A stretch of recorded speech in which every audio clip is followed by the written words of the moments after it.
Nama Tuhan ialah menara yang kuat. Kesanalah orang benar berlari dan ia menjadi selamat. Hari ini aku membuat croissant dengan bahan yang sederhana. Bikinnya tidak serumit bikin croissant biasanya. Hasilnya benar-benar lembut, berlayer, bagian luarnya renyah, dalamnya empuk dan lembut. Langsung aja. Setelah siapkan semua bahan, aduk rata terigu dan garam sebentar saja. Kemudian tambahkan ragi instan dan gula pasirnya juga sekalian. Aduk sebentar, kemudian tuang susu hangat secara bertahap. Pastikan susunya hangat ya, bukan panas, supaya raginya tidak mati. Ini diaduk rata hingga adonan menyatu. Seperti ini kira-kira, tidak terlalu lembek. Sekarang bisa tambahkan mentega yang di suhu ruang. Aduk lagi hingga mentega menyerap di adonan sekitar semenit saja. Aku siapkan 1 sendok teh minyak baru dan mulai menguleni adonan. Pakai piring aja, bawahnya dialasin serbet ya. Uleninnya santai aja, tidak ditekan terlalu keras atau berlebihan. Sesekali piringnya aku oles minyak supaya lebih mudah untuk menguleni. Setelah 3-5 menit menguleni santai, adonan akan lembut, ketika ditekan akan berbalik secara perlahan. Diamkan adonan, pastikan ditutup ya. Nah, setelah itu, sekarang adonan bisa dibagi menjadi 12 bagian.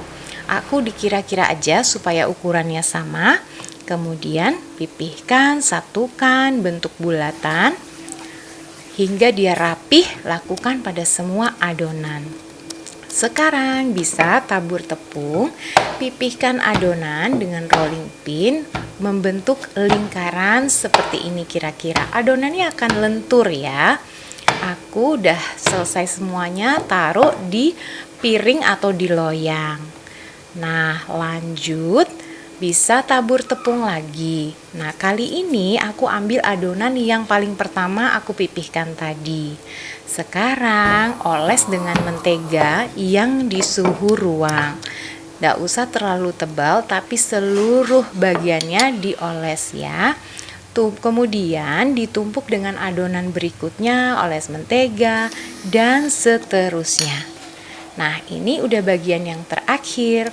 Sekarang bisa dibungkus, mestinya pakai plastik wrap ya, tapi aku nggak punya, jadi aku pakai kertas baking saja. Setelah itu simpan di freezer sekitar 30 menit saja. Tapi 15 menit pertama aku balik, jadi dia dinginnya merata. Nah, setelah totalnya 30 menit, ini aku mau gilas dia dengan rolling pin. Bisa tabur tepung secukupnya ya. Bentuk menjadi persegi panjang. Rolling pin dan bagian atas adonan bisa ditabur tepung supaya mudah. Mestinya ukurannya 30 x 50, aku 30 x 45, it's okay lah ya. Nah, kemudian dipotong seperti ini. Kemarin pas nyoba bikin berhasil jadi 10, kali ini jadi 9. Ya, nggak apa-apa lah. Ini lanjut dipotong sedikit bagian bawahnya, kemudian digulung yang rapih. Setelah itu bisa agak dibentuk seperti bulan sabit kayak gitu. Letakkan di loyang yang dialasin kertas baking dan didiamkan. Setelah dia mengembang, panaskan oven dan bisa dioles dengan susu cair. Kemudian panggang croissant hingga matang dengan baik, berubah warna dan wangi.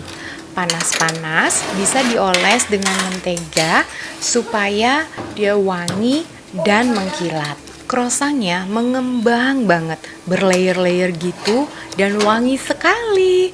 Ini bikinnya gampang, hasilnya benar-benar bagus, enak, lembut dan luarnya renyah.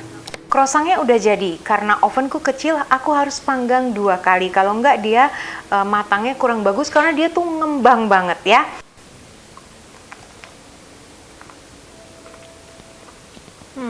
Wow, enak banget. Jadi croissant itu kayak ada layer-layernya kayak gitu ya, dan aku memang bener-bener cuman pakai butter mentega kayak gitu, nggak pakai telur sama sekali. Dia mengembang cantik dan layer-layernya tuh dapat, walaupun nggak digiling freezer, no. Sangat sederhana, simple banget, dan ini kurasa termudah ya. Aku dapat ini terinspirasi, aku belajar dari channelnya Yeast Mode. Aku sertain resep aslinya karena ini aku modifikasi sedikit. Thank you so much for Yeast Mode channel.